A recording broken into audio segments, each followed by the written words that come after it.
नमस्कार दोस्तों, मैं हूं तोसी एस्ट्रोलॉजर। हमारे चैनल में आप सभी का स्वागत है। तो फ्रेंड्स, कैसे हो आप? ये सब बताने के लिए जल्दी से कमेंट बॉक्स में जाकर जय श्री राम लिख दीजिएगा। भगवान आप सभी की मनोकामना पूर्ण करें। फ्रेंड्स, वीडियो को लास्ट तक देखिएगा क्योंकि मैंने कोशिश की है उन सभी पॉइंट्स को कवर करने की जो पूजा करते समय ध्यान में रखना चाहिए। तो चलिए स्टार्ट करते हैं। फ्रेंड्स, हमारे हिंदू धर्म में नियमित तौर पर भगवान की पूजा पाठ करने का विधान है। माना जाता है कि प्रत्येक दिन पूजा पाठ करने से घर में सुख शांति व समृद्धि बनी रहती है तथा परिवार में सभी लोग खुशी रहते हैं। दोस्तों, पूजा करते समय किन किन बातों का ध्यान रखना चाहिए और वह कौन सी गलतियां हैं जिससे करने से उसका दुष्परिणाम हमको भुगतना पड़ता है, तो चलिए देखते हैं। इससे पहले फ्रेंड्स, अगर आपने हमारा चैनल सब्सक्राइब नहीं किया है तो प्लीज़ कर दीजिएगा और अच्छा लगे तो लाइक एंड शेयर ज़रूर करें। चलिए दोस्तों, आपको यह बता दें कि पूजा जितनी ज़्यादा करें उतनी कम है और जितनी कम करें उतनी ज़्यादा है। इसीलिए हमेशा पूजा शक्ति व श्रद्धा के साथ करनी चाहिए। जितनी मन में श्रद्धा हो उतनी ही पूजा पर्याप्त है, परंतु पूजा नियमित रूप से रोज़ाना करनी चाहिए तथा दीपक अवश्य जलाना चाहिए।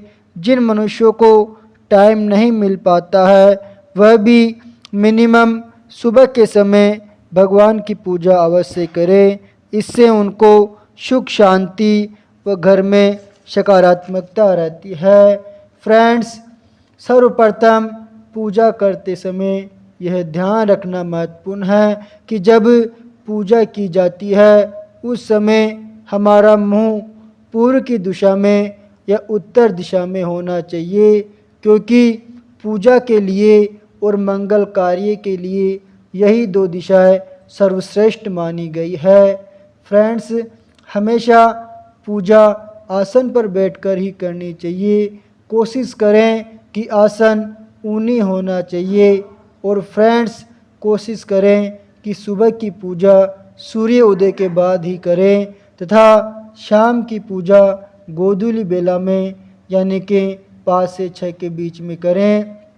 फ्रेंड्स, पूजा प्रतिदिन पंच देवताओं के साथ अर्थात गणेश जी, सूर्य नारायण भगवान, शिव जी, विष्णु जी व माँ दुर्गा की मिलकर करनी चाहिए तथा साथ ही साथ हमारे कुल देवता अर्थात जो पितृ देवता है उनकी भी पूजा करें, क्योंकि इससे हमारे कुटुंब में परिवार में सुख शांति बनी रहती है और परिवार का विकास होता है।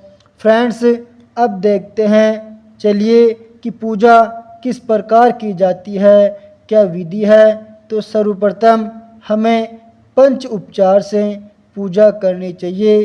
अर्थात पंच उपचार का तात्पर्य है कि पहले भगवान को स्नान करवाना चाहिए, फिर धूप दीप चंदन माला व प्रसाद चढ़ाना चाहिए। दोस्तों, ध्यान रहे कि चंदन हमेशा अनामिका से ही करना चाहिए। जब भी भगवान को प्रसाद चढ़ाया जाता है, भोग लगाया जाता है, तो उसमें तुलसी का पत्ता अवश्य डालें, क्योंकि शास्त्रों के अनुसार प्रसाद तुलसी के बिना अधूरा ही माना गया है और भगवान उसको ग्रहण भी नहीं करते हैं। तथा फ्रेंड्स, याद रहे कि शिव जी, गणेश जी व भैरव जी के लिए तुलसी निषेध कही गई है, अर्थात भूल कर भी उनको तुलसी का पत्ता अर्पित ना करें। परंतु फ्रेंड्स, जिनके पास इतना टाइम नहीं होता है वह कम से कम सुबह के समय एक दीपक जलाकर भी भगवान की पूजा कर सकते हैं, क्योंकि दोस्तों कहा जाता है कि मन चंगा तो कटौती में गंगा, अर्थात मन में श्रद्धा हो तो भगवान वैसे ही खुश हो जाते हैं। हे फ्रेंड्स, रोज़ाना भगवान को स्नान कराने के लिए तांबे का या कांसी का बर्तन ही उपयोग में लेना चाहिए। लोटे में जल भरकर उसमें कुछ बूंदें गंगा जल की मिला लेवें, जिससे कि वह पवित्र हो जाता है। दोस्तों, भगवान को स्नान कराया हुआ जल चरणामृत के रूप में लेकर अपने घर में तथा आसपास उसका छिड़काव कर देना चाहिए। इससे वहाँ पर वातावरण शुद्ध रहता है। फ्रेंड्स, पूजा की शुरुआत हमेशा दीपक जलाकर करना चाहिए। कोशिश करें कि 2 दीपक जलाएं, एक घी का और दूसरा तेल का। फ्रेंड्स, एक दीपक में रुई की बत्ती बनाएं, जबकि जो तेल का दीपक है उसमें लाल रंग के कलावा की बत्ती का प्रयोग करें। याद रहें कि एक दीपक से दूसरा दीपक कभी भी नहीं जलाना चाहिए, या एक दीपक से अगरबत्ती कभी नहीं जलाएं, क्योंकि ऐसा करने से शास्त्र के अनुसार वह रोगग्रस्त रोगी हो जाता है। दोस्तों, तो चलिए श्री गणेश जी की पूजा सर्वप्रथम करते हैं, क्योंकि शास्त्रों के अनुसार सर्वप्रथम गणेश जी की ही पूजा की जाती है। और दोस्तों, ध्यान रहे, गणेश जी को ध्रुवा यानी कि दोब अति प्रिय है, इसीलिए इन्हें पूजा में ध्रुव यानी कि दोब अवश्य चढ़ानी चाहिए। दोस्तों, गणेश जी के बाद सूर्य नारायण जी की पूजा करनी चाहिए, क्योंकि सूर्य देवता जो कि नवग्रह के स्वामी हैं, राजा हैं, और जो नवग्रह हैं वो हमारे जीवन में अपने कर्म का फल देते हैं, इसीलिए इनकी पूजा भी नियमित रूप से करनी चाहिए और सूर्य भगवान को जल अर्पित करना चाहिए। दोस्तों, इसी प्रकार शिव जी व विष्णु जी संसार के रचयिता व हमारे पालनहार हैं, इसीलिए इनकी पूजा भी नित्य नियम से करें। तथा इसके बाद माँ दुर्गा की पूजा सबसे अंत में की जाती है, क्योंकि माँ जगत जननी जगदम्बा अर्थात होती है। प्रतिदिन इन पंच देवताओं की पूजा अवश्य करें।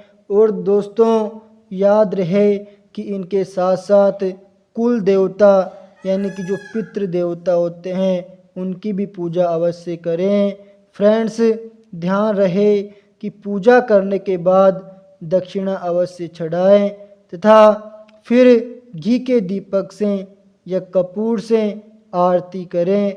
दोस्तों, आरती करने के बाद भगवान की परिक्रमा अवश्य लगानी चाहिए। ध्यान रहे कि हमेशा परिक्रमा कम से कम 2 अवश्य लगावे। इसके पश्चात 3 बार भगवान के लिए जोर से शंख बजाना चाहिए। हे दोस्तों, इसी से जो घर में रोग होता है वह नष्ट हो जाता है। परंतु ध्यान रहे कि दोषी आदमी, महिलाएं या जो अपवित्र मनुष्य होता है वो शंख को स्पष्ट ना करें, क्योंकि इससे माँ लक्ष्मी रुष्ट हो जाती है। तो चलिए फ्रेंड्स, आज के लिए इतना ही काफ़ी है। अगर आपको हमारा वीडियो पसंद आए तो लाइक एंड शेयर ज़रूर करिएगा। Thank you friends.